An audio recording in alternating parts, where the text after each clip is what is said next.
말씀은 여호수아서 24장 14절 한 구절 보겠습니다. 성도란 누구인가? 두 번째 시간입니다. 우리 여호수아서 24장 14절 한 구절이기 때문에 같은 목소리로 읽겠습니다. 시작. 그러므로 이제는 여호와를 경외하며 온전함과 진실함으로 그를 섬기라. 너희의 조상들이 강 저쪽과 애굽에서 섬기던 신들을 치워버리고 여호와만 섬기라. 아멘. 여러분, 이제 지난주에 이어서 제가 오늘까지 두 번째 주로 도대체 우리가 성도로서 신앙생활을 한다는 것이 무엇인지, 우리 성도들에게 가장 소중한 신앙의 모습은 무엇인지를 함께 살펴보고 있습니다. 이제 그러면서 지난주는 특별히 이 광야의 삶에 대해서 좀 살펴보았고요.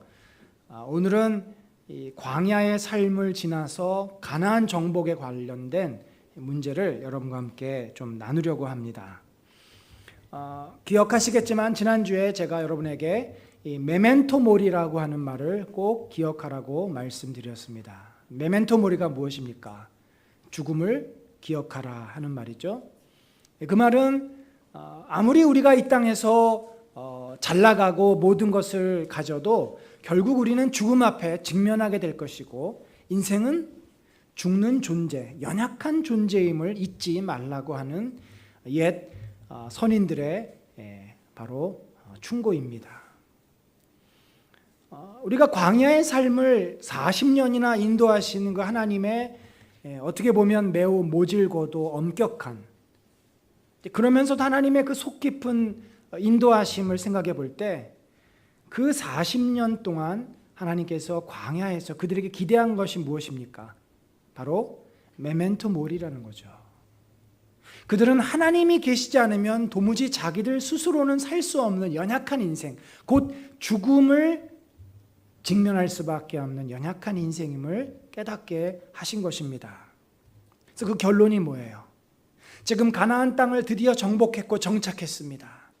그리고 여호수아는 이제 자신의 모든 리더십을 다 마치고 은퇴하며 하나님의 부르심을 기다리는 입장에서 마지막으로 그가 이 이스라엘 공동체에게 하신 말씀, 그 핵심이 무엇입니까? 여호와를 경외하라라는 것입니다. 인간이 죄인임을 깨닫고 하나님을 기억하고 그 하나님을 온전함과 진실함으로 섬기라는 거죠. 너희의 조상들이 강 저쪽과 애굽에서 섬기던 신들을 치워버리고 여호와만 섬겨라.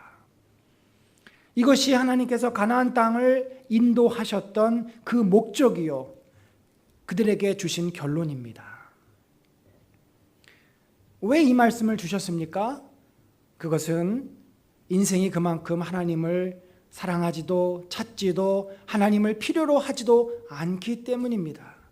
강 저쪽에 있었고 애굽에 있을 때 이스라엘 백성이 어떻게 했습니까?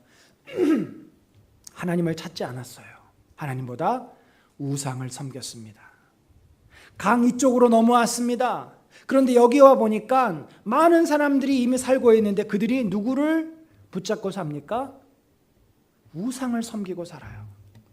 여러분, 이스라엘 백성이 광야를 지나 가나안 땅을 정복했을 때 사실은 그 가나안 민족들의 문화 수준은 굉장히 앞서 있었습니다.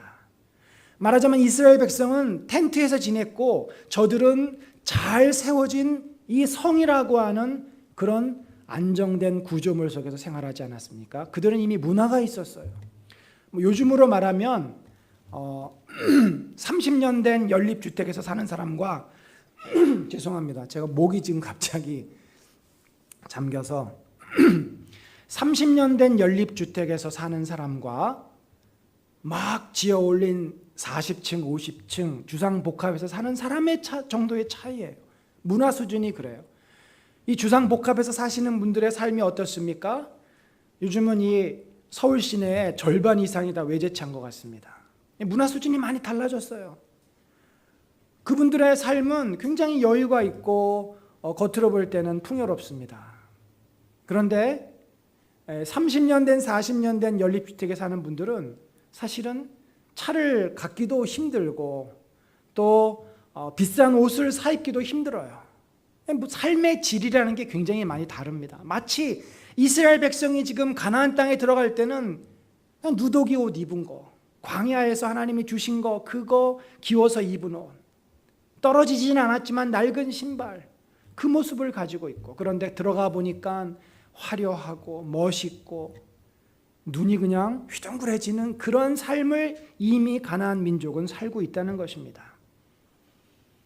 하나님께서 이 말씀을 주신 이유는 너희가 정말 하나님만 붙잡지 않으면 너희는 저들의 문화를 받아들일 수밖에 없다는 거죠. 그러한 연약한 인생을 하나님께서는 아시는 것입니다.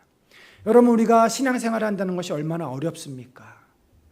성경은 우리 이승은 집사님이 아주 조목조목 자세하게 기도해 주셨지만, 성경은 늘 우리는 세상 사람들을 사랑하라고 얘기를 해요. 늘 우리가 가진 것을 이웃을 섬기라고 얘기를 합니다. 근데 세상 사람들은 결코 남을 위해서 살지 않아요. 나에게 조그마한 손해만 줘도 마치 죽일 것처럼 달려드는 것이 세상 사람들의 모습입니다. 어떻게 하면 내가 더 잘 먹고 잘 살고 내 자식과 자손 만대로 그 복을 받을까가 세상 사람들의 관심이에요. 이런 세상에서 우리가 믿음으로 산다는 것이 쉬운 일입니까? 결코 어렵습니다.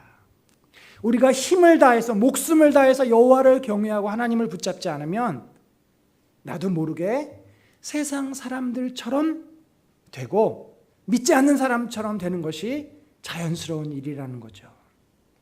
그래서 성경은 끊임없이 우리에게 우리가 죽을 수밖에 없는 죄인인데 너희가 그 죄인됨에서 너희를 구원하신 그 하나님을 경외하고 그분을 섬기라라고 계속 말씀하고 있는 것입니다.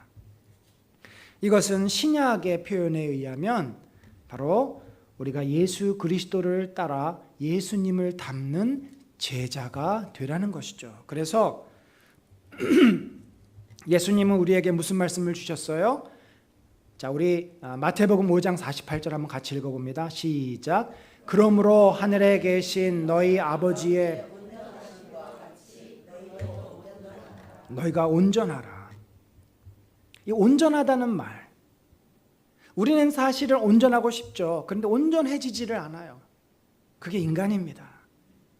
그걸 인정해야 돼요. 내가 아무리 완벽하게 되려고 노력을 해도 될 수 없다는 것이 나구나라는 것을 인정할 때 그때 주님이 우리를 온전케 하시는 겁니다. 이 온전함이라고 하는 것은 바로 예수 그리스도의 모습으로 우리가 변화되고 자라가는 것을 말하고 있습니다. 하나님은 그래서 우리를 광야에서 훈련을 시키셨고 가나안 땅에 이 영적인 전쟁터 속으로 우리를 불러주신 것입니다. 우리가 지난주에는 광야의 삶을 통해서 고난이 어떻게 우리가 죄인임을 깨닫게 하고 하나님의 은혜를 구하지 않을 수 없는 인생임을 깨닫게 한다는 것을 살펴보았습니다.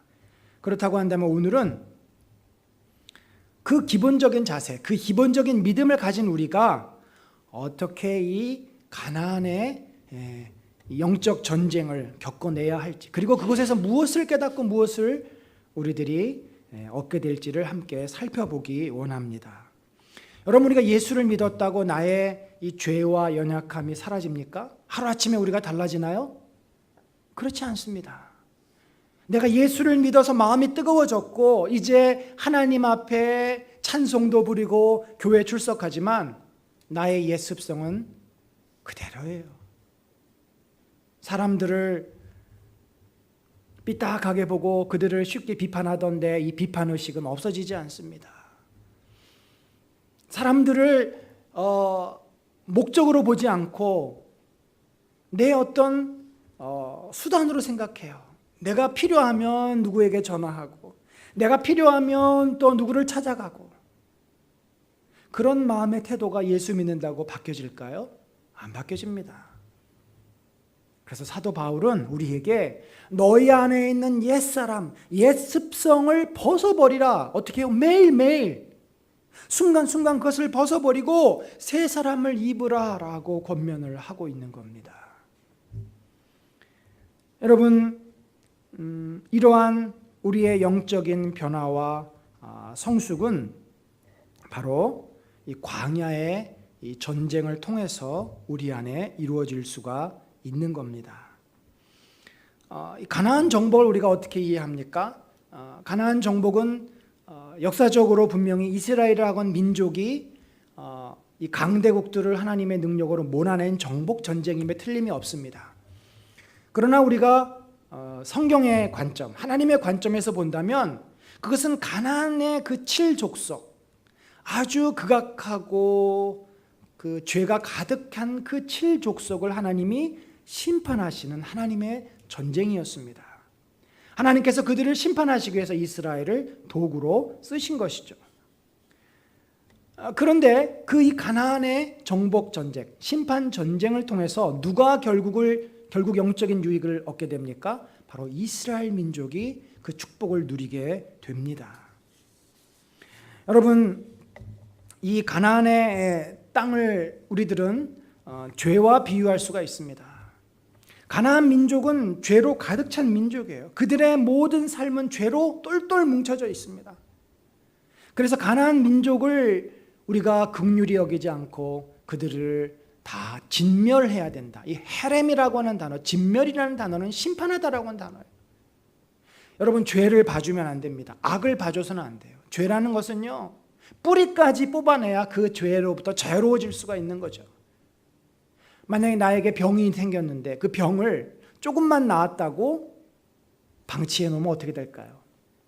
지난주에도 말씀드렸지만 제가 최근에 발목 염자가 생겼는데 한 일주일 정형외과 치료를 받고 좀 괜찮아져서 그냥 다시 운동을 시작했더니 더 지금 심해져서 거의 제가 한 2달째 지금 발목이 안 좋은 상태예요. 이게 근본적으로 치유를 하지 않으면 병은 더 심각해지는 법이죠. 죄의 속성이 그렇습니다. 가나안 땅에 뿌리를 내리고 있는 그 죄의 민족들, 죄의 백성들, 그 죄를 뽑아내야 이스라엘이 그 죄에서 벗어나는 겁니다. 죄의 속성은 결국 우리를 죽이는 겁니다. 여러분 기억하세요. 죄는 결국 뭐예요? 사망에 이르게 합니다. 죄의 싹은 사망이에요. 죄가 왜 무섭습니까? 처음에는 꿀처럼 달콤해요. 입안의 사탕처럼 달달합니다. 그러나 그 죄는 결국 우리를 잡아먹어요. 우리를 파멸시킵니다. 그래서 우리가 죄를 제거해야 되는 겁니다. 신약의 표현에 의하면 가나안 정복을 통해서 우리가 얻게 되는 축복이 바로 이런 겁니다. 에베소서 4장 13절 말씀 한번 같이 읽습니다. 시작. 우리가 다 하나님의 아들을 믿는 것과 그리스도의 장성한 분량이 충만한 데까지 이르리니. 여러분, 우리가 지금은 연약하고 지금은 죄인지도 모르면서 그렇게 죄 가운데 거하면서 살 수가 있지만 하나님을 온전히 우리가 믿고 예수님을 붙잡으면서 그 믿음으로 말미암아 내가 죄를 깨닫는 거죠. 그러면서 우리가 온전한 사람, 예수님의 모습으로 날마다 그렇게 자라가라는 거예요. 내 안에 있는 죄를 내가 제거하고 극복하고 이겨내면서 마치 가나안 땅을 이스라엘 민족이 한 곳 한 곳 정복하면서 그곳에 있는 우상을 제거하고 그곳에 하나님을 경외하는 제단을 쌓고 그곳에 여호와를 경외하는 말씀대로 순종하며 살았듯이, 그래서 그 땅이 하나님의 나라가 되고 하나님의 축복이 임하는 곳이 되지 않습니까? 우리 개인의 삶이나 가정이나 교회나 다 원리는 마찬가지입니다. 내 안에 죄가 있으면 내 삶이 엉망이 됩니다. 여러분, 우리가 죄를 지어봐서 알잖아요. 죄를 지은 사람은 마음에 돌덩이를 가지고 있습니다. 그 죄 때문에 얼마나 마음이 불안하고 힘든지 몰라요. 죄를 지은 아이들의 표정을 보면 알지 않습니까? 긴장하고 두려움에 가득 차 있는 엄마들이 금방 알아요. 아이들이 거짓말하면. 그래서 우리는 죄를 내 마음에서 제거해야 돼요. 죄가 있는 가정, 그 가정이 온전해질까요? 갈등이 있고 미움이 있고 분노가 있는 가정이 온전하게 건강한 가정이 될까요? 권사님 가정, 장로님 가정, 목회자 가정이라고 해서 그 가정이 항상 행복합니까? 아니에요. 죄가 있는 가정은 늘 갈등이 있고 아픔이 있어요. 죄가 있는 교회가 평안합니까? 죄는 우리를 망가뜨리고 우리를 정말 지옥을 경험하도록 하는 겁니다. 그래서 우리가 죄와 싸워서 이겨야 되는 거예요. 그것을 이스라엘 백성이 하나님의 숙제로 주셨어요. 자, 내가 너희에게 구원과 하나님을 경외하는 기초적인 것은 내가 이제 가르쳐 줬으니 이제는 너희가 죄와 싸워서 너희 스스로가 하나님을 닮아가고 여호와를 경외하는 삶을 살아라 하고 가나안 땅의 그 훈련의 장소로 그들을 인도하셨고, 저와 여러분을 하나님께서 구원해 주시지 않았습니까? 놀라운 신비와 비밀과 은혜로 우리를 부르셨어요. 그리고 이제 믿음으로 우리가 주님 앞에 나왔는데, 내가 예수 그리스도를 닮아가는 것은 저와 여러분의 땀과 수고와 눈물과 고통과 헌신과 대가를 통해서 내 안에 예수 그리스도의 형상이 만들어져 가는 거예요. 내 살을 베어내고 내 그 상처를 베어내는 아픔이 없으면 우리는 치유가 되지 않습니다. 여러분, 우리의 연약하고 부족한 모습 참 많지 않습니까? 그곳에서 벗어나서 예수님처럼 되는 거예요. 얼마나 우리 안에 연약한 문제가 많습니까? 그러니까 우리가 예수 믿고 축복받기를 원하는데 그것은요, 전적으로 우리에게 달려 있습니다. It's up to me. 나에게 달려 있는 거예요. 하나님이야 당연히 우리가 행복하게 살기를 원하시죠. 예수 믿고 이렇게 하면 너희가 행복해질 것이다. 다 이미 노하우를 주셨어요. 방법을 알려주셨어요. 근데 문제는 내가 그 말씀을 붙잡고 내 안에 있는 죄와 싸워서 그 죄를 이기느냐, 아니면 내 안에 있는 죄를 너무 힘든 거예요. 그 죄와 싸우는 게 너무 힘들어요. 부담스러워요. 덮어버리고 타협하고 사느냐. 절대 하나님이 허락해 주시는 그 영광, 그 축복, 그 은혜를 우리들이 얻을 수가 없습니다. 돈이 많다고 행복합니까?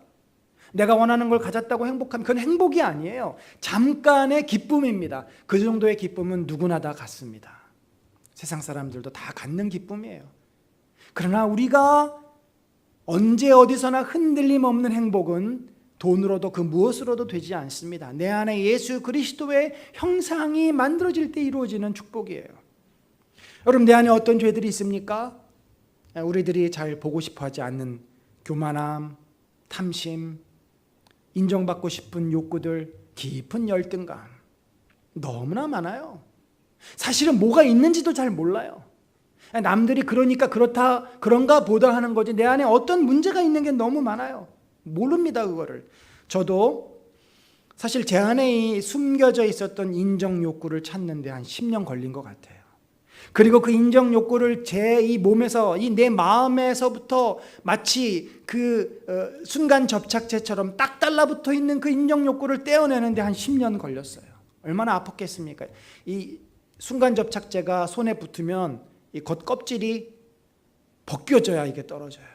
그만큼 내 안에 있는 그런 것들을 뜯어내는 것이 쉬운 일이 아닙니다.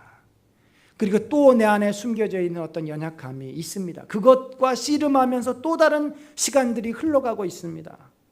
사랑하는 성도 여러분, 우리가 생각보다 참 무디게 살아요. 무감각한 거 아십니까? 우리 몸에 문제가 있어도 우리가 문제가 있는지 잘 모르고, 내 마음에 문제가 있는데도 문제가 있는지를 모르고, 내 자식의 영혼이 죽어가고 있는데도 죽어가는지도 모르고, 우리가 얼마나 무감각하게 살아가는지 몰라요. 그럼 성도가 내가 잘 살고 있나?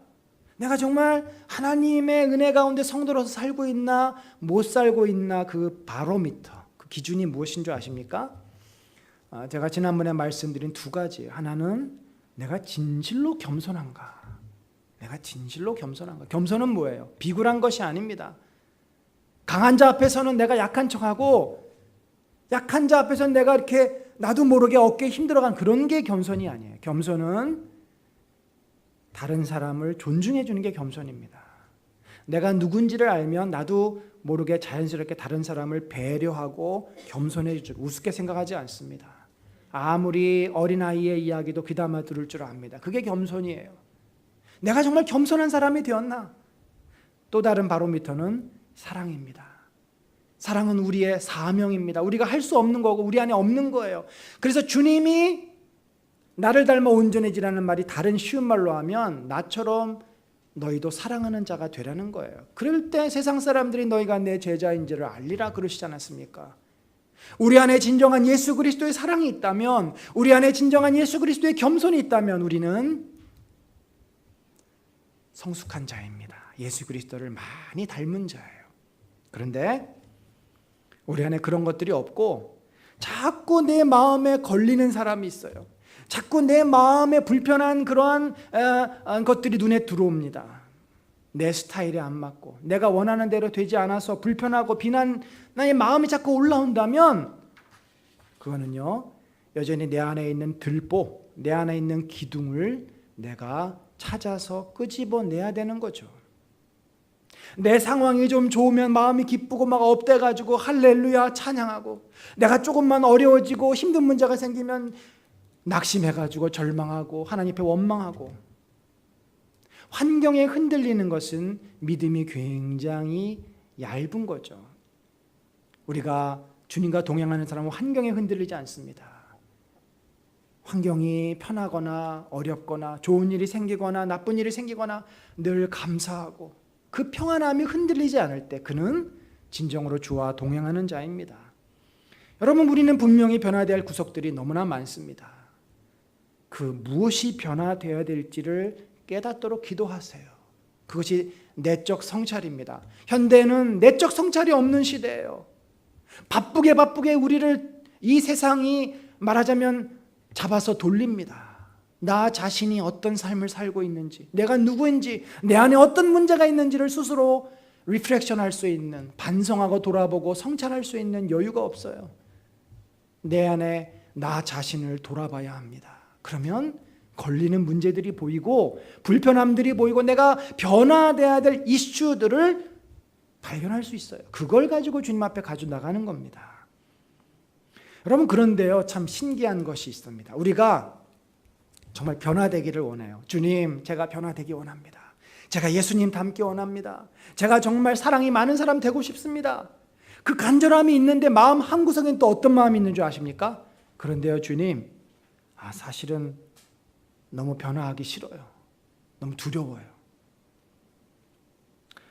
하나님을 신뢰하고 내가 변화되기를 원하는 마음도 있지만 또 변화되기 싫어하는 마음도 있다는 거죠. 왜 그럴까요?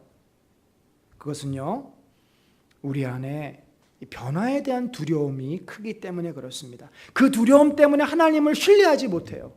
하나님을 믿었다도 그 두려움이 올라오면 그걸 놔버립니다. 여러분, 사실 우리 안에는 변화보다는 변화되지 않고 아무런 일이 없이 지금 그대로 그냥 가는 것을 원하는 마음이 더 많습니다. 현실 안주의 그 마음. 왜 우리는 분명히 내 안에 어떤 상처가 있고 내 안에 분명히 죄가 있다는 것을 알면서도 변화하기를 싫어합니까? 그것은 내가 만약에 변화를 하려고 한 발을 내딛고 그 힘든 시간을 가졌을 때 내가 더 힘들어질까 봐, 내가 더 어려워질까 봐 거기에 대한 두려움이 있는 겁니다. 내가 만약에 내 마음을 열면 사람들이 나를 우습게 생각하면 어떡하지? 나를 더 무시하면 어떡하지? 내가 더 초라해지면 어떡하지? 내가 하나님 말씀대로 이렇게 살다가 이상한 사람 취급받으면 어떡하지? 여러분, 우리는요, 어렸을 때부터 내가 인식하던 우리에게 어떤 벌어지는 일들 때문에 아픔과 상처를 갖습니다. 그리고 그 문제들, 그 상처들을 내 방식대로 해결해 나가요. 그걸 잊어버리든지 무의식 속으로 꾹꾹 눌러버리든지 아니면 합리화하든지 아니면 그것들을 극복하기 위해서 내 나름대로의 어떤 무기들을 갖든지 생존 방식을 우리가 터득합니다. 그래서 저마다의 삶의 패턴이라는 것이 주어져요. 어떤 사람은 이를 악물고 잘 참는 습관이 있습니다. 참는 분들에게 암 같은 병이 잘 생겨요. 그걸 노출하지 않는 사람들. 어떤 분들은 더 열심히 살면서 자기의 연약함, 약점을 극복하려고 하고 감추려고 해요. 어떤 사람들은 늘 남에게 좋은 모습만 보이려고 합니다. 그래서 자기의 상처나 갖고 있던 문제들을 대처해 나가고 해결해 나가면서 여기까지 온 거예요. 근데 여러분의 삶의 여정을 한번 시간을 내서 천천히 주님 앞에 한번 되돌아보십시오. 얼마나 현재 내 이런 모습 때문에 많은 위기가 있었고, 많은 부딪힘이 있었고, 아픔이 있었고, 상처가 있었나. 여러분, 우리가 변화되기를 두려워하는데 변화되지 않으면 우리는 더 큰 문제 속으로 빠진다는 것을 기억하셔야 합니다. 지금 가지고 있는 패턴은요, 어렸을 때 내가 가진 패턴이에요. 근데 우리는 그 옛날의 모습으로 평생을 살고 있습니다.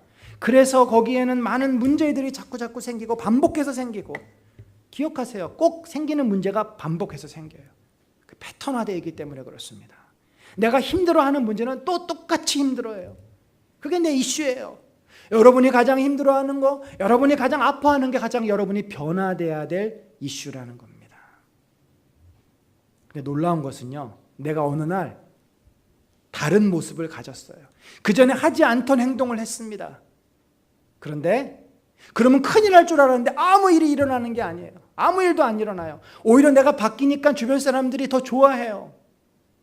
여러분, 우리가 이 변화에 두려움을 내려놓고 주님을 신뢰하면 굉장히 큰 유익들을 얻습니다. 저희 장모님이 무릎 수술을 다 하셨어요.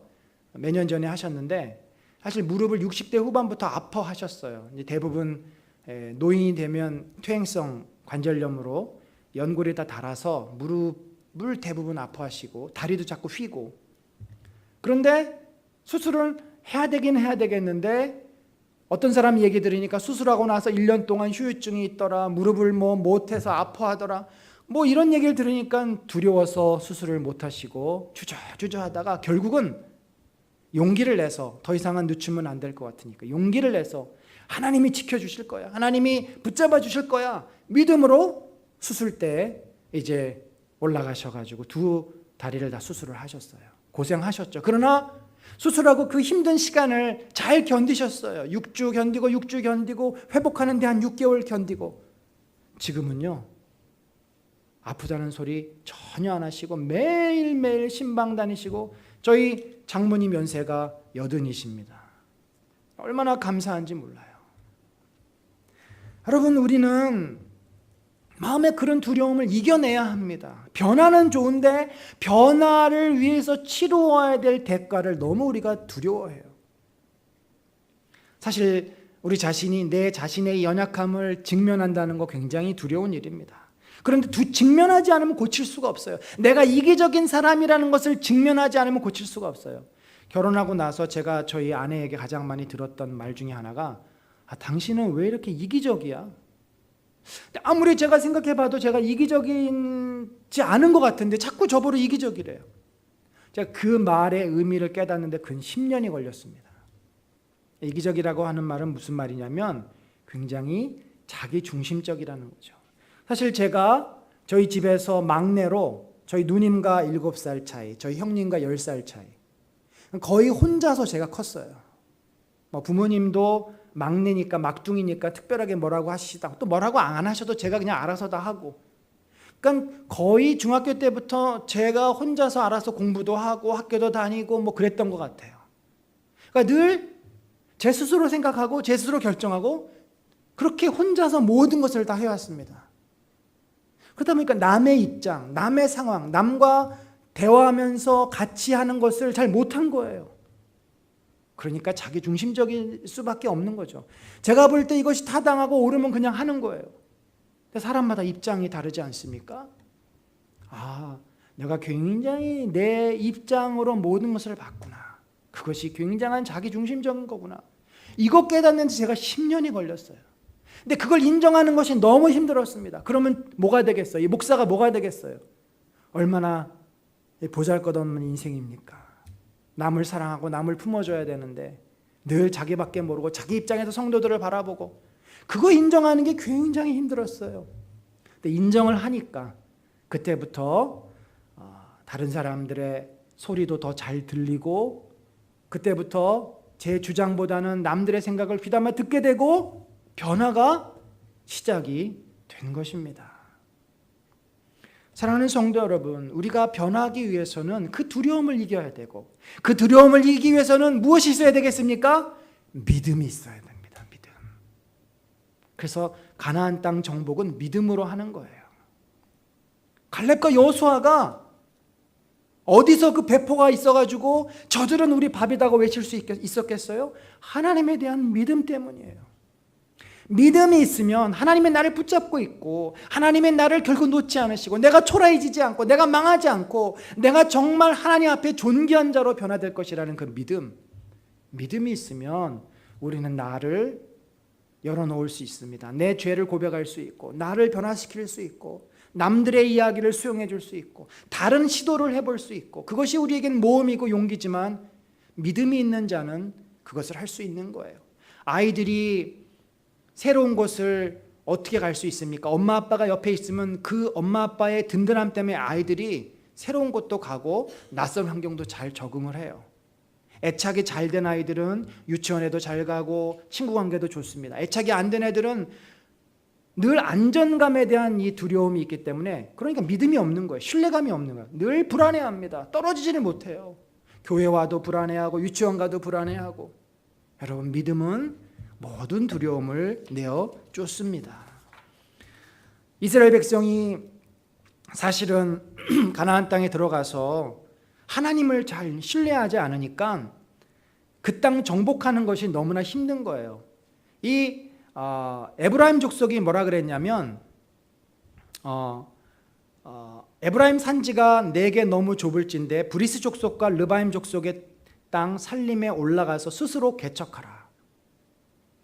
여호수아가 그렇게 얘기한 거예요. 너희가 이제는 지금 그 땅이 좁으니까 개척하라. 정복하지 못한 미정복지를 정복하라는 거예요. 그런데 그들이 뭐라 그랬어요? 근데요 거기 가보니까 이 골짜기에 있는 자들이 철병거가 있어가지고 우리가 그들을 정복할 수가 없어요. 우리가 그들의 게임이 되지 않습니다. 사사기에도 마찬가지예요. 유다 족속이 뭐라 그랬어요? 골짜기의 주민들은 철병거가 있으므로 그들을 쫓아내지 못하였다. 여러분, 우리 안에는 변화하고 싶지 않은, 변할 수 없는 너무나 많은 이유들이 있고 너무나 많은 두려움이 있습니다. 그러나 우리가 하나님을 온전히 신뢰한다면, 정말 예수님이 나를 사랑하시고 예수님이 내가 예수님의 모습처럼 온전하게 변화되기를 원하신다. 그래서 내가 그분을 의지하고 이 용기를 가지고 이 길을 내가 걸어가겠다. 그 믿음을 갖고 있다면 우리가 이 두렵지만 한 걸음을 내디딜 수가 있을 줄로 믿습니다. 사랑하는 성도 여러분, 어제의 나와 오늘의 내가 똑같다면 우리는 참으로 신앙생활을 제대로 하고 있지 못한 것입니다. 인생은 분명 끝이 있습니다. 우린 끝을 향해서 달려갑니다. 그리고 그 인생의 마지막 순간에 주님을 만날 것이고 주님 앞에 나의 영광스러운 모습을 보여드릴 것입니다.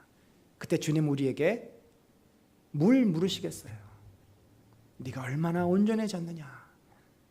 여러분, 우리는 끊임없이 변화되고 성장하고 내 안에 있는 연약함을 이겨내야 합니다. 내 타이틀, 현재 내 모습, 내가 한 일, 그건 중요하지 않습니다. 바울이 뭐라 그랬어요? 내가 이미 얻었다함도 아니요 온전케 되었다함도 아니다. 바울도 거기서 온전함이라는 이 텔레오라는 이 단어를 씁니다. 내가 온전하게 되지 않았다. 내가 그리스도의 부활의 영광에 이르려고 그 표대를 향해서 달려간다. 바울 역시 이제 60이 넘어서 예수님의 부르심을 목전에 둔 그 마지막 노사도가 아직도 내가 예수님의 온전한 모습을 향해서 변화되기 위해서 매일매일 노력한다라고 고백하지 않습니까? 사랑하는 성도 여러분, 우리가 변화되지 않으면, 내 생각과 내 고집대로 살면 여전히 우리의 삶은 뭐예요? 광야에 머물러 있게 됩니다. 광야의 삶은요 참 힘듭니다. 마음의 기쁨도 없고 감사도 없습니다. 주님이 주시는 평안을 누릴 수 없습니다. 늘 씨름해야 되고 늘 힘들어야 되고 늘 원망해야 되고, 그게 광야의 삶이에요. 하나님이 우리 그 광야의 삶에 살라고 부르셨습니까? 아니잖아요. 우리가 주님이 주시는 이 기쁨과 평안과 자유를 누리기 위해서는 한 걸음 더 나가셔야 돼요. 한 걸음 더 나가셔야 됩니다. 믿음으로 내 문제를 주님 앞에 고백하셔야 됩니다. 사랑하는 성도 여러분, 지금 나는 어디 있습니까? 아직도 광야에 있습니까? 아니면 가나안 땅으로 분명히 주님이 이끌어 주셨는데 싸우는 것이 두려워서 주저주저하고 여전히 오늘도 힘들게 살고 내일도 힘들게 살고 내 문제 때문에 가정에서 부부 사이에 아이들과 힘들고 직장에서 직장 동료와 힘들고 그렇게 환경 탓하고 절망하고 낙심하고 그렇게 살고 있지 않습니까? 주님은 우리를 그렇게 살라고 부르시지 않았습니다. 나는 연약한 인생임을 고백합시다. 그리고 전지전능하신 하나님을 의지하십시다. 그렇다고 한다면 주님이 우리를 믿음의 자리로 인도할 것입니다. 변화의 힘은 기도에서 옵니다. 여러분 기도하셔야 돼요. 기도의 자리에서 내 연약함을 주님께 올려드리십시오. 주님, 나를 만지시고 나를 변화시켜 주십시오. 나의 옛습관, 나의 고정관념, 나의 고집을 내려놓게 하시고 주님의 성품, 주님의 마음, 주님의 겸손 자비를 배우게 하여 주시옵소서. 그런 놀라운 변화의 축복이 저와 여러분에게 늘 넘치기를 예수 그리스도의 이름으로 간절히 축원합니다. 우리 잠깐 기도하겠습니다. 주님, 내 안에 기도하신 후에 우리 홍 목사님 나오셔서 축도해 주시겠습니다. 내 안에 있는 연약함이 있습니다. 주 연약함 주님 앞에 고백하기를 원합니다. 때로는 내가 무엇이 연약한지를 잘 모릅니다. 무엇이 내가 변화되어야 되고 고쳐져야 될지를 잘 몰라서 마음에 힘듭니다. 주여 깨닫게 하시고 그 문제를 주님 앞에 고백해 하시고 주의 은혜로 내가 날마다 변화되어지는 날마다 주님을 닮아가는 주의 백성 되게 하여 주시옵소서. 두려움이 찾아옵니다. 두려움을 이기는 믿음을 주시고 하나님의 은혜 가운데 날마다 주와 동행하는 삶을 살게 하여 주시옵소서. 우리 같이 기도하겠습니다. 아버지, 우리의 연약함을 아십니다. 사랑하는 성도들을 만져주시고 이들을 주의 은혜로 인도하여 주시옵소서. 주의 믿음의 자리로 인도하여 주시옵소서. 하나님의 축복의 자리로 인도하여 주시옵소서. 연약한 자들 아닙니까? 아버지여, 우리를 새롭게 하시고 하나님의 놀라운 능력과 은혜 가운데 우리를 거듭나게 하셔서 하나님께서 인도하시고 축복하여 주옵소서. 그 크신 은혜와 능력이 우리를 충만케 하여 주시옵소서.